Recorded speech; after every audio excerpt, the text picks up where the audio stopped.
Wednesday, May 21, 2025. Saint Christopher Magalhaes. Focus. Every branch in me that does not bear fruit, he takes away. And every branch that does not bear fruit, he prunes, that it may bear more fruit. I pray and live according to the Bible, yet I am suffering. Why? If we understand today's gospel correctly, we would not complain thus when we encounter great pain or distress. We know that when a branch withers or does not produce fruit, it is axed. But even the fruitful branches need to be trimmed. In our lives, it is no different. So we ought to rejoice that God is interested in making us fruitful.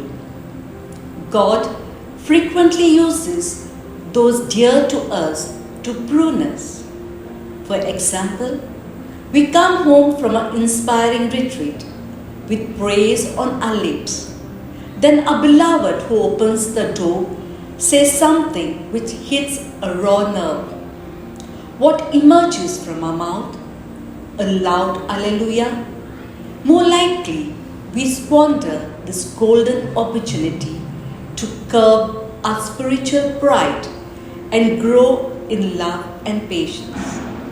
Sometimes we are keen to uphold what tradition dictates, like the Jews who disturbed the Gentiles by teaching, unless you are circumcised according to the custom of Moses, you cannot be saved.